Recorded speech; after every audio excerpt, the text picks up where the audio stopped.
Right, hello, back, here we are, part 2. So hopefully you've done your little mini task. You've identified a day recently when you felt happy and you jotted down a few notes. So keep this for later, please, because we will go back to it at the end of this chunk. Okay, so very quick recap. So far, we've got ways to think about or conceptualize well-being from the ancient Greeks, who had some numerous ideas, but in particular they had this hedonia and eudaimonia, these two different types. We've got Bradburn and his positive and negative effect, and we've got Andrews and Withy and their evaluation or cognitive assessment of your own life. So this is great, but it doesn't really cover all those broad ideas and definitions and things that we saw at the start of the first chunk of this lecture. So to try and expand our understanding of well-being now, we're going to have a quick detour into positive psychology. And once you find out a bit more about that, we'll have some more information. So, the birth of positive psychology. This is a particular branch of psychology which began around 20 years ago now. Still feels quite new to me. But what happened was Professor Martin Seligman became the new president of the American Psychological Association. Lovely. So he was already a very successful research psychologist in the field of abnormal psychology. And as part of his new role, he edits a very important academic journal, which is American Psychologist.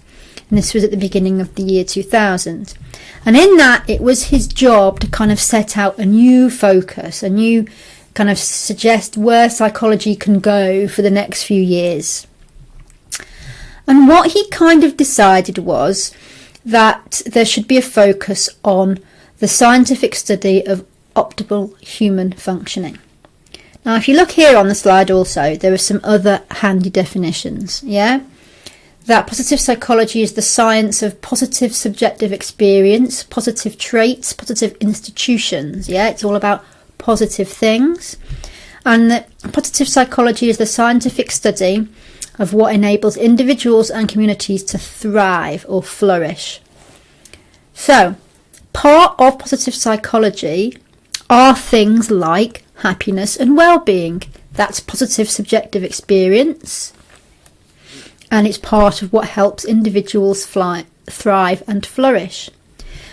But I want you to notice I've put new in speech marks because it wasn't entirely new, okay? Positive psychology is very much related to humanistic psychology. But hang on, I've forgotten. You also know why thinking about well-being isn't new. Because the ancient Greeks were doing it years and years ago, okay? So there's two reasons why this wasn't new. You know about the ancient Greeks and the fact that other people, just after the Second World War and a bit afterwards, were trying to measure well-being. So it's not entirely new. But the second reason is that these ideas about optimal human functioning and thriving already existed in another area of psychology, humanism. So this was an area of psychology that was massive in the 60s and the 80s, okay? And it was developed in reaction to psychoanalysis and behaviourism.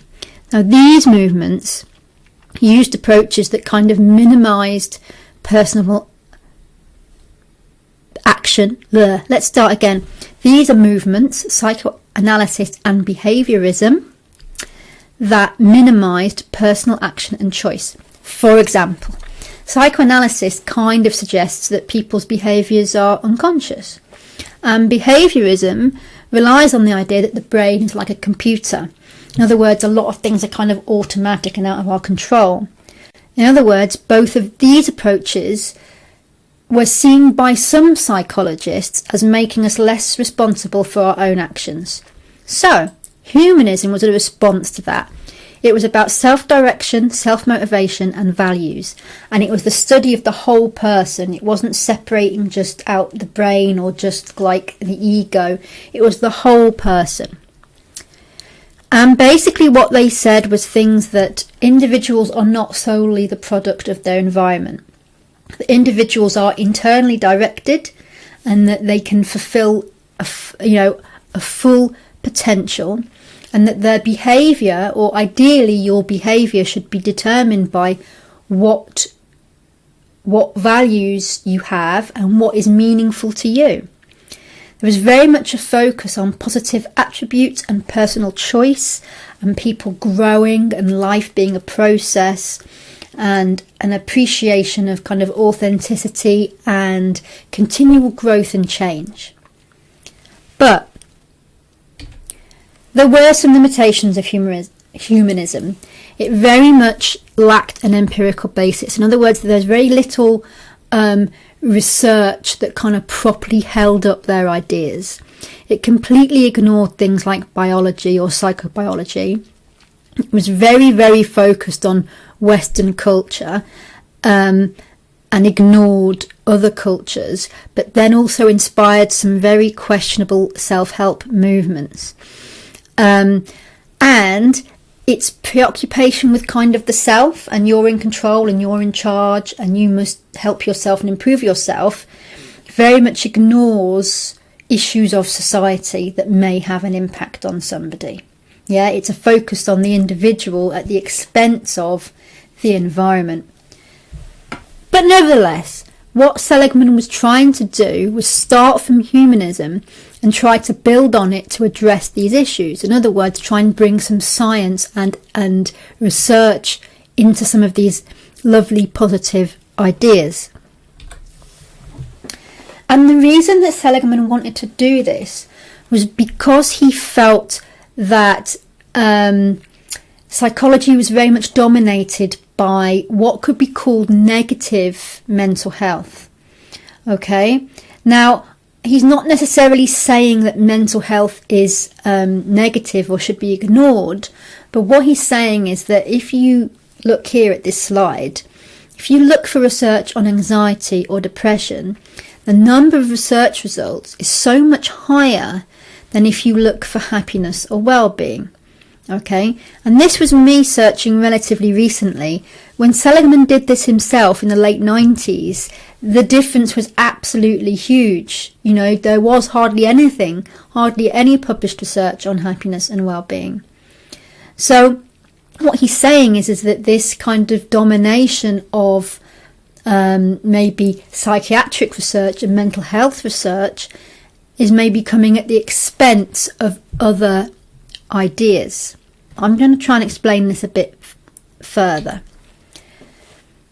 What positive psychology is trying to do is readdress the huge focus on the research and treatment of mental illness. And again, I really want to stress, they're not saying that these things aren't important, but they're saying that kind of the mental illness is the other side of a coin that is maybe positive mental health. Okay? And that there'd been a huge kind of focus on these fixing what was broken rather than improving what was working.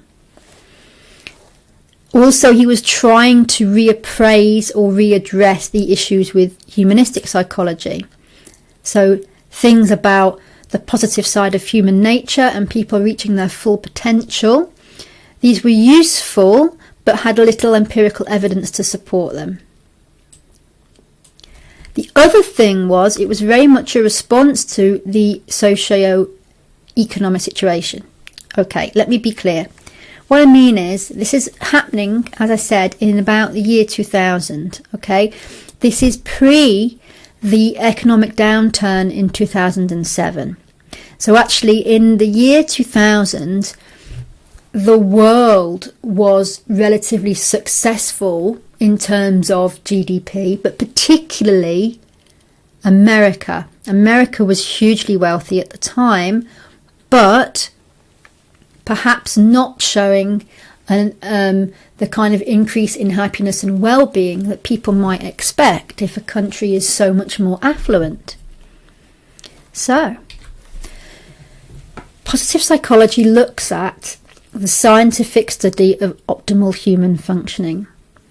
Another way to look at this is that Seligman's original idea was that if people respond on a scale of 1 to 7 about how happy or satisfied they are, Okay? He wants to not only get people from low, like a 1, to higher, but also get people who were already at a 5 to a 7. Why shouldn't they be? Yeah, what is it about people who are doing things really well and who are really happy? What's getting them there? Can we learn from that?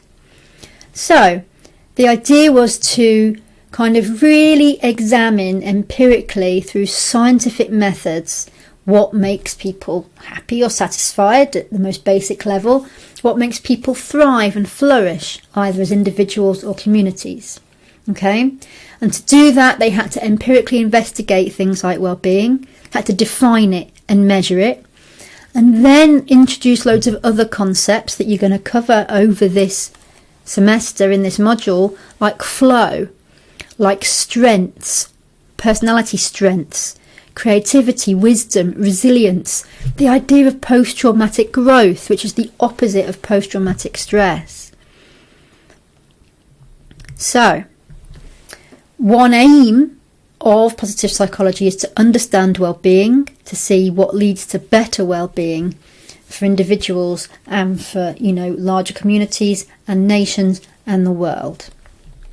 So, what positive psychology does is looks at well-being in maybe 3 different ways. It looks at subjective or personal well-being, which is an individual's experience and thoughts and cognitive appraisals and thinking about their past and their present and their future. It's at the individual level, but what makes a good or happy person? What are positive characteristics? What are character strengths? And then there's the group level. What makes institutions positive? What makes workplaces positive and good? What makes countries positive? What do they do? And how do they engender or support well-being? Okay, so we've got positive psychology. We know what that's trying to do. One aim is to examine well-being. Before you can empirically measure something and conduct studies and compare between individuals, groups and nations, you have to define it. Oh, we've kind of been here before with definitions of well-being, but this is what positive psychology has got to say about it. So quite early on, positive psychologists came up with the idea of subjective well-being. Here on this slide, it's called happiness, but let's keep that idea for later on. Hopefully, what you can see through this definition on this slide is that it takes 2 ideas that you already know. It takes the overall judgment and assessment of life, and it takes the balance of positive and negative emotions. And you've experienced both of these things already. And basically, positive psychologists decided that that was the best and kind of most accurate definition of subjective well-being. So let's look at this more closely. Basically, you've got questions about life satisfaction, which could be one question, to what extent are you satisfied? Or it could be maybe 5 questions that are all kind of slightly similar and slightly the same about my life is close to ideal and my life conditions are excellent. We're going to go into much more detail about these measures next week, so don't worry that I haven't shown you everything. That's your kind of how you're judging your life questions. Then you've got the positive and negative feeling questions. In other words, to what extent have you felt, and there'll be negative words and positive words, and people again will respond on a scale. So people will respond to these kinds of questions on a scale from like 7 is strongly agree, or 1 is strongly disagree, or very often to not very often, that kind of thing. So the combination of these 2 things, the cognitive evaluation, the thoughts about your life, and the positive negative feelings being weighed up, are what is known as subjective well-being. But do you remember this? Okay, from the ancient Greeks, there's 2 types of well-being. There's the hedonia, and then there's the eudaimonia. There's the pleasures and feeling good, and then there's the living and doing well. So, in well-being research, the issue has been that subjective well-being is insufficient. In other words, it doesn't sufficiently define or measure well-being as a whole. Okay, the assertion is that the feelings just focus on emotions. In other words, it's almost hedonic. It's just looking at feeling good. Okay, so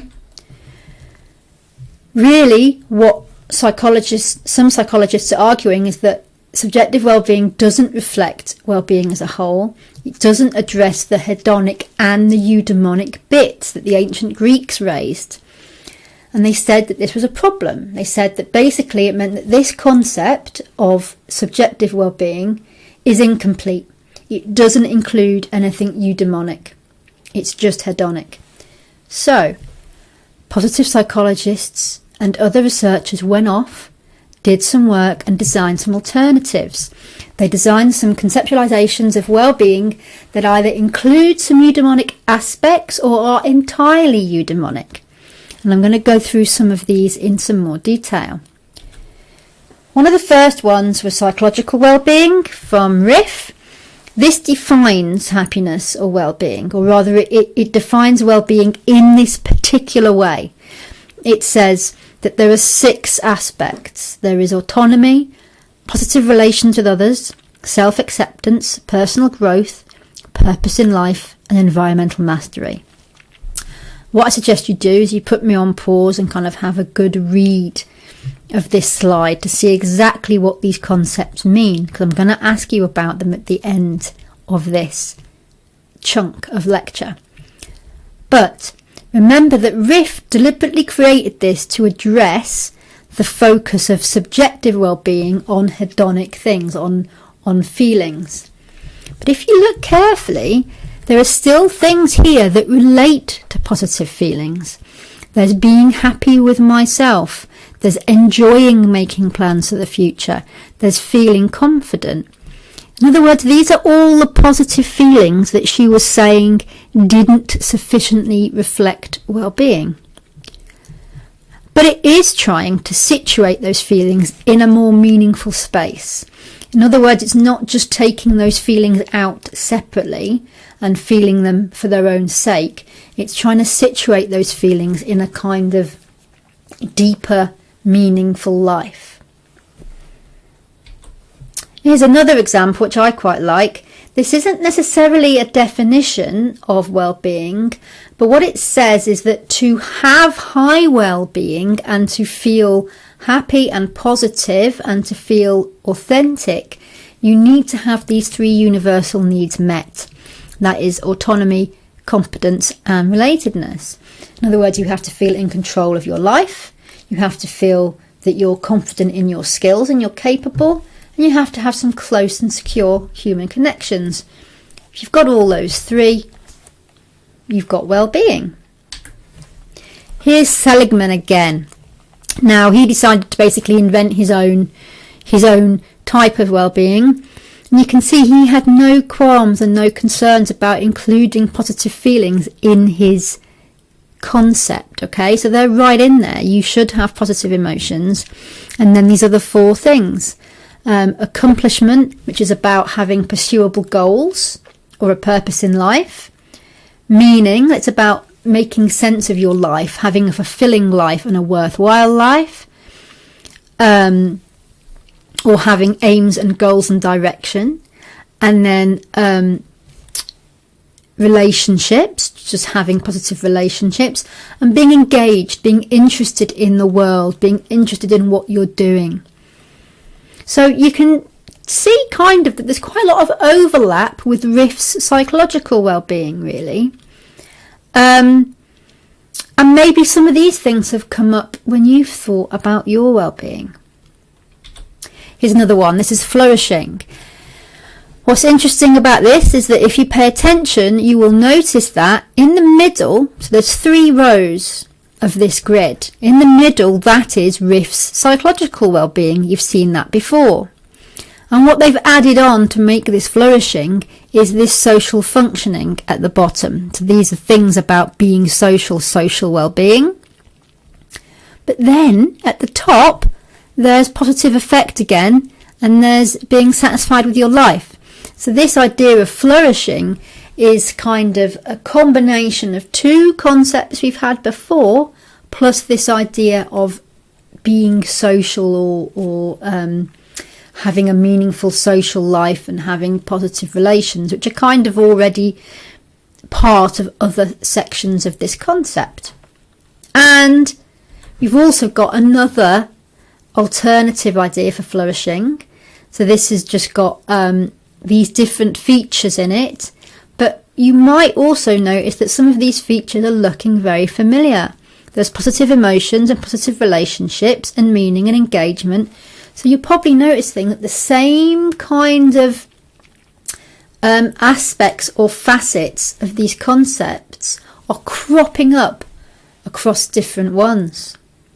And remember, all of these ones are trying to address the limitation of subjective well-being, that it's too hedonic. They're trying to bring that eudaimonia in.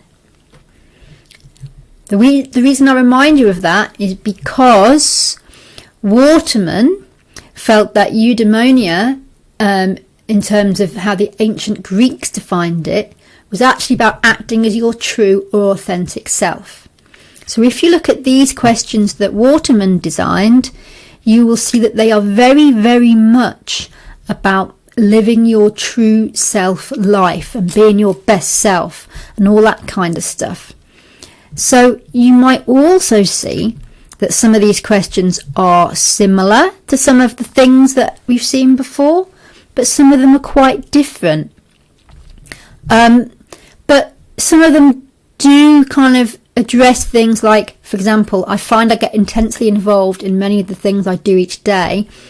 That's very similar to Seligman's engagement. I believe I've discovered who I really am. That's very similar to kind of self-actualization. Okay, so as much as he's saying that it's, his measure and his concept is completely eudaimonic and completely different, it's actually got some overlap with other things.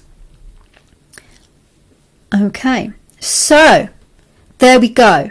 We've been through quite a few different concepts there, so that might have blown your mind a bit. So, time for a break. So, maybe another cup of tea, maybe a water, maybe a banana, something like that. Think back to the task at the end of part 1 and what you wrote down for your happy day. Can you look at that and see anything in there that relates to Riff's psychological well-being, those 6 facets? You can look back at the slide. So, does your happy day represent a day when you might have scored highly in psychological well-being? And the other thing you can think about is, looking at what you've written down, are there other conceptualizations of well-being that very much fit in with that happy day? Does your concept and does your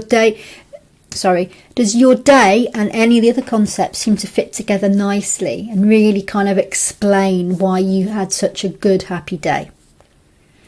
Okay, so that should maybe take you 5-10 minutes. Don't take too long on it. It's just a mini task. And I will see you in part 3.